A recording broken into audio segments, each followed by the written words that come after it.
রক্তের স্রোত শেষ হতে না হতেই পানির স্রোত এসে ভাসিয়ে দিয়ে গেল বাংলাদেশকে।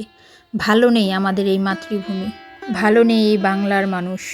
শুনেছিলাম বিপদরা নাকি 5 ভাই বোন, কেউ কাউকে ছাড়া থাকতে পারে না। একজন আসলে তার পিছু পিছু বাকি 4 জনও চলে আসে। আজ যেন সেই প্রমাণটাই বাংলার মানুষ হাড়ে হাড়ে টের পাচ্ছে। বাংলার মানুষের বিপদের যেন শেষ নেই। এক বিপদ গেতে না গেতেই আর এক বিপদ এসে হাজির। দেশ যখন রক্তক্ষয়ী স্বাধীনতা পেল, সেই স্বাধীনতার উল্লাস শেষ হতে না হতেই বিশাল এক স্রোত এসে ভাসিয়ে নিয়ে যাচ্ছে মানুষের ঘরবাড়ি।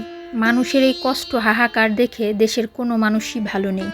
দেখছি এই বানভাসী মানুষদের সহায়তার জন্য সকল স্তরের মানুষ তাদের সাহায্যের হাত বাড়িয়ে দিচ্ছে। যে যেভাবে পারছে তাদের সামর্থ্য অনুযায়ী সাহায্য করছে।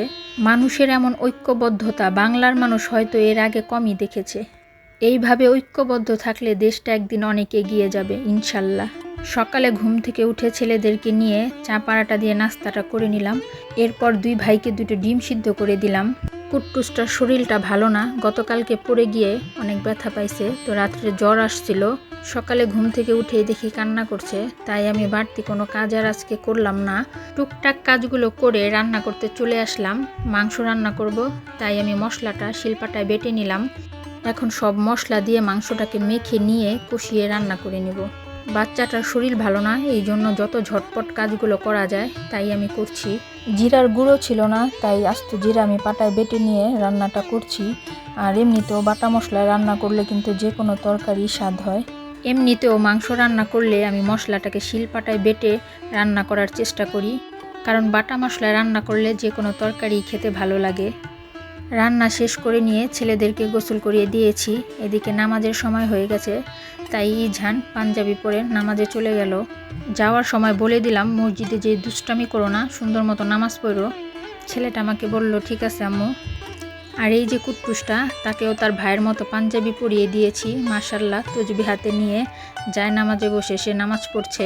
ইঝানের সাথে যাওয়ার জন্য কুট্টুসটা কান্না করলো, এই জন্য ইঝান তসবি আর ছোট্ট জায়নামাজটা ইলহানকে দিয়ে বলল যে ভাইয়া তুমি ঘরেই নামাজ পড়ো।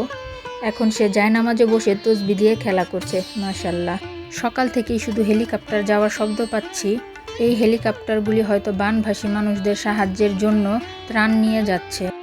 তো হেলিকপ্টারের শব্দ পেয়ে কুট্টুসটাকে নিয়ে ছাদে চলে আসলাম, কারণ কুট্টুসটা প্লেন আর হেলিকপ্টার দেখলে অনেক খুশি হয়।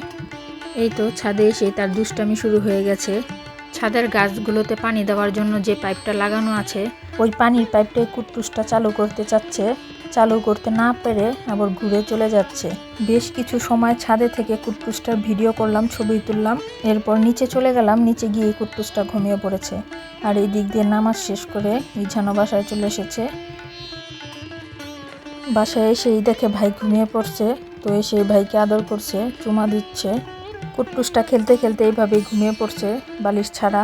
তো আমি আর নাড়াচাড়া দিইনি, কারণ উঠে গেলে আবার কান্না করব। আমি ইঝানকে নিষেধ করতেছিলাম যে নাইমা যাও, ইলহান উঠা যাব। এই তো তারপরে ইঝান সরে গেল ইলহানের কাছ থেকে। তো নামাজ পড়ে এসে টুপিটা আবার ডয়ারে রাখছে গুছিয়ে বাবাটা আমার।